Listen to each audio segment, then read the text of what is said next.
Assalamualaikum warahmatullahi wabarakatuh. Sedikit kita akan membahas masalah kasus yang lagi santer beredar belakangan ini, yaitu kasus kematian Vina dan Eki yang sekarang udah masuk ke babak selanjutnya ya, babak PK yang diajukan oleh pengacara hukum dari Saka Tatal. Di mana dalam pengajuannya Saka Tatal menyatakan kalau dia tidak bersalah dan tidak pernah melakukan seperti yang dituduhkan. Pihak Saka Tatal juga mengajukan bahwa kasus ini itu bukan kasus pembunuhan, melainkan kasus kecelakaan. Nah, dalam temuannya beberapa luka-luka yang ada di dalam tubuh korban itu berada di sebelah kanan, motornya juga luka di bagian kanan. Itu menurut temuan dari pengacara dari Saka Tatal. Nah, dalam pengajuannya sidang yang terjadi kemarin, 10 novum yang diajukan oleh Saka Tatal itu ditolak oleh jaksa penuntut umum. Alasannya, kalau kita melihat dari pandangan jaksa penuntut umum, menurut dia 10 novum yang dibawakan oleh pengacara Saka Tatal itu sudah ada di dokumen berkas di tahun 2016. Berkas-berkas pada saat sidang di tahun 2016. Sementara tahun 2016 itu kan, walaupun sudah ada buktinya, tetap Saka Tatal dinyatakan bersalah. Nah, untuk itu novum yang diajukan tidak bisa digunakan. Sementara untuk PK itu pengajuan bukti-bukti baru yang belum ada di tahun 2016. Dan ini salah satu penuturan dari jaksa penuntut umum pada saat sidang kemarin ya.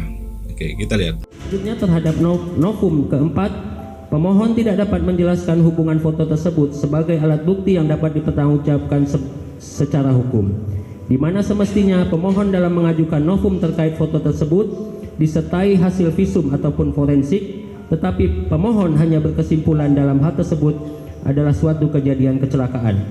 Hal tersebut sangat bertentangan dengan memori pemohon yang pertama pada halaman 26 poin ke-10 yang menerangkan bahwa Saka Tatal memukul 1 kali dengan tangan kosong dan mengenai pipi korban Muhammad Rizky Rudiana di flyover Sumber Cirebon.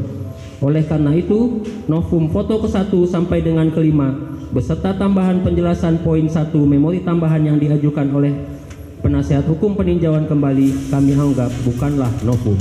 Nah, menurut jaksa penuntut umum, yang kalau kita lihat dari penuturannya, jaksa ini tetap mengacu pada sidang tahun 2016 ya, dimana dikatakan kalau Saka Tatal dalam sidang tahun 2016 terlibat dalam kasus itu walaupun hanya memukul 1 kali.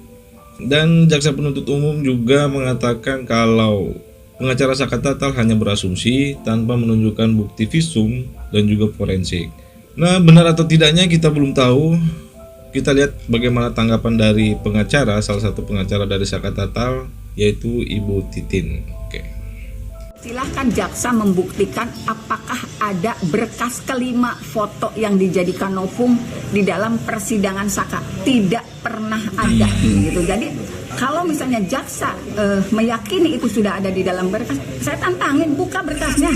Nggak ada di dalam berkas itu.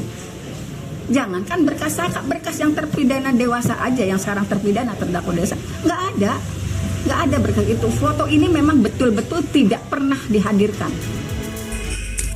Oke, menurut pengacara Saka Tatal, Ibu Titin, 5 foto yang mereka ajukan dalam novum itu tidak pernah diajukan dalam pengadilan tahun 2016. Tapi aneh juga ya, jaksa umum kok bisa bilang kalau itu sudah ada ya? Nggak tahu lah, kita ikutin aja. Nah, sehubungan dengan pengajuan PK yang dilayangkan oleh pengacara dari Saka Tatal, di mana di samping dia ingin membuktikan kalau dia tidak bersalah, PK ini juga merujuk pada fakta temuan yang menyatakan bahwa kasus ini bukan kasus pembunuhan tapi kasus kecelakaan. Cuma ini jadi simpang siur karena terlepas dari semua bukti-bukti yang diajukan oleh pengacara Saka Tatal, menurut penuturan dari keluarga Vina sendiri yang pada saat itu melihat jasad Vina itu tetap bersikukuh kalau itu adalah kasus pembunuhannya. Cuma kita tidak bisa berasumsi terlalu jauh ya, karena ini banyak yang bermunculan dan itu tetap bertolak belakang. Nah, seperti yang dikatakan oleh keluarga kakak dari almarhumah Vina yang menyatakan bahwa dia sangat yakin dari kondisi Vina pada saat itu, dia meyakini bahwa itu adalah kasus pembunuhan. Oke, bagaimana keterangannya? Kita kita simak. Keluarga sendiri meyakini ya tetap ini pembunuhan gitu. Saya alami itu ya menurut saya jauh dari kata kecelakaan. Apa sih yang bikin yakin itu pembunuhan, Pak? Ada luka tusuk atau gimana gitu? Kalau luka tusuk sih nggak ada luka tusuk, tapi ada luka-luka yang menurut saya ini adalah pembunuhan dan pemerkosaan. Nggak wajar gitu, Mbak? Ya, remuk pembunuhan aja lah. Remuk penganiayaan gitu, Mbak? Iya, terutama di bagian kepala ya. Oke, tetap ya, keluarga Vina, kakak dari Vina, almarhumah Vina menyatakan bahwa itu adalah kasus pembunuhan, bukan kasus kecelakaan. Ya apapun itu, kita cuma bisa mengikuti, memantau, kita tidak tahu mana yang benar, mana yang salah. Cuma nilai plusnya, kakak dari Vina ini kan adalah keluarga dari Vina sendiri ya, jadi dia lihat langsung bagaimana kondisi Vina pada saat itu. Meskipun demikian, tetap kita yang di luar, berada di luar ini, tetap kita tidak bisa meyakini bahwa itu adalah kasus pembunuhan ataukah kasus kecelakaan. Nah, bagaimana dengan pandangan orang-orang pintar nih? Dan ini ada pernyataan dari salah satu pakar hukum pidana bernama Pak Heri Firmansyah. Oke, yang menanggapi apakah kasus ini adalah kasus kecelakaan atau kasus pembunuhan. Oke, kita simak. Mohon PK dalam hal ini Saka Tatal menyebut bahwa ini kasus kecelakaan.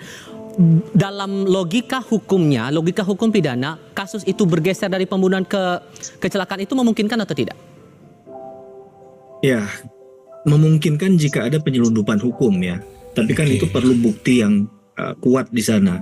Ini yang menjadi masalah adalah kekurangan bukti yang saya rasa ya. Kurang bukti kuat yang tidak terbantahkan sehingga menjadi persoalan polemik ini muncul, silang sengkarut masalah ini nggak kelar-kelar gitu. Dan dari awal pernyataan-pernyataan itu kan tidak kemudian langsung dibalas dengan satu bukti yang kuat ya. Dasarnya selalu mengatakan berdasarkan putusan. Nah, maksud saya jika memang ini adalah unjuk bukti di pengadilan, maka kan peluangnya harusnya dimaksimalkan di sana. Ya, jadi kita nggak lagi bicara tentang dalil-dalil saja, tidak hanya mendasarkan pada putusan. Sehingga ini juga membuat kita yang mengikuti perkara ini yang tidak terlibat langsung, jadi tercerahkan juga. Karena kan versinya tadi kemarin juga di PK Saka Tatal, bahkan kalau saya nggak salah kuasa hukumnya menyatakan bahwa nggak ada sama sekali Saka Tatal itu di TKP. Nah ini kan aneh bin ajaib nih kalau sampai fakta-fakta yang kemudian yang dipakai adalah fakta yang menyesatkan. Saya nggak tahu fakta yang mana yang kemudian nanti dipilih dan kemudian akhirnya itu menjadikan bahan pertimbangan untuk memutuskan seseorang. Nah ini yang menjadi persoalan.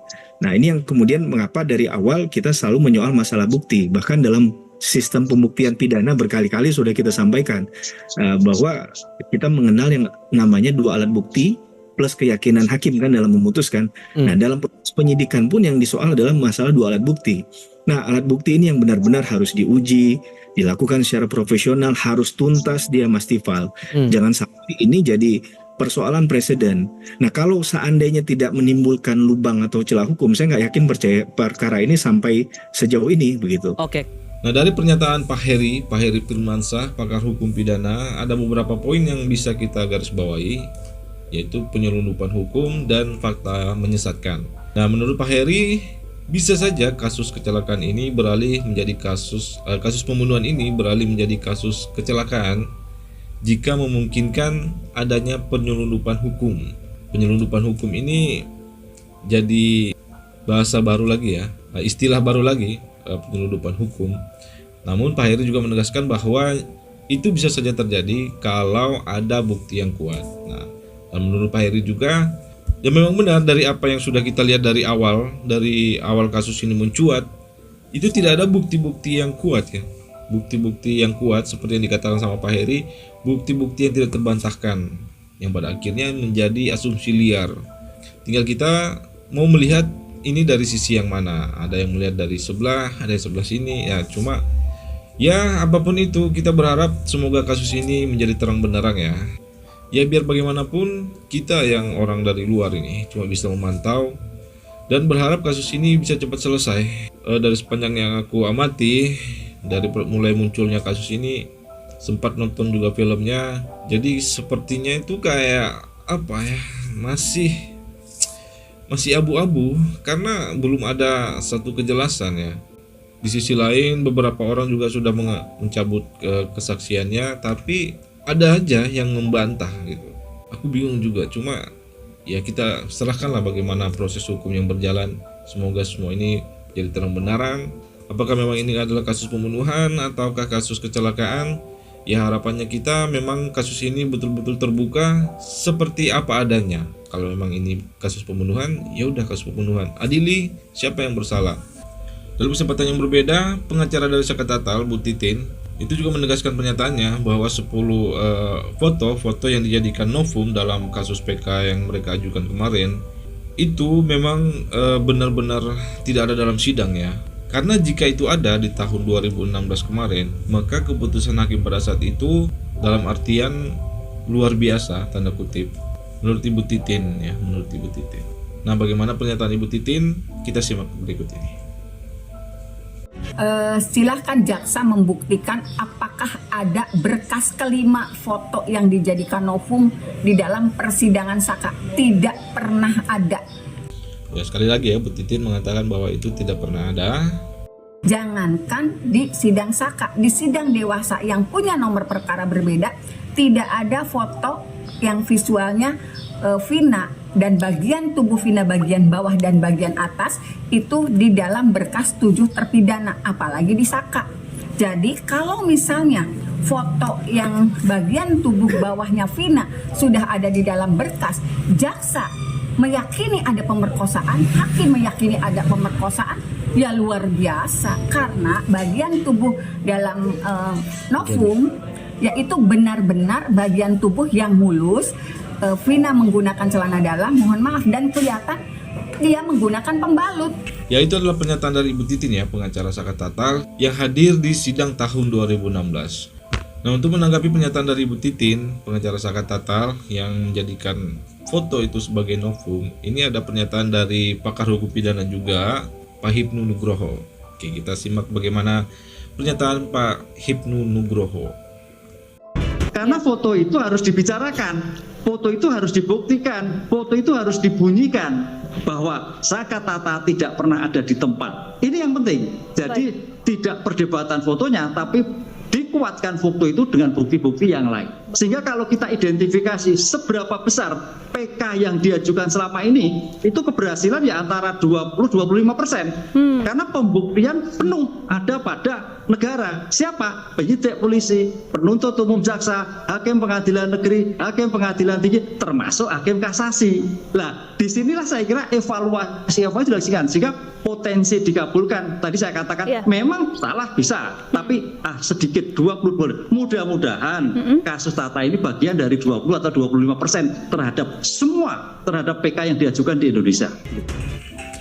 Oke, jadi kita sedikit dapat pelajaran ya dari Pak Hipnu, kalau bukti foto butuh bukti penguat yang menyatakan bahwa Saka Tatal pada saat itu tidak berada di tempat.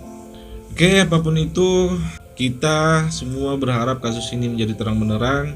Kalau memang terpidana bersalah, ya silakan dihukum. Kalau memang tidak bersalah, keluarkanlah mereka. Oke, salam santuy. Wassalamualaikum warahmatullahi wabarakatuh.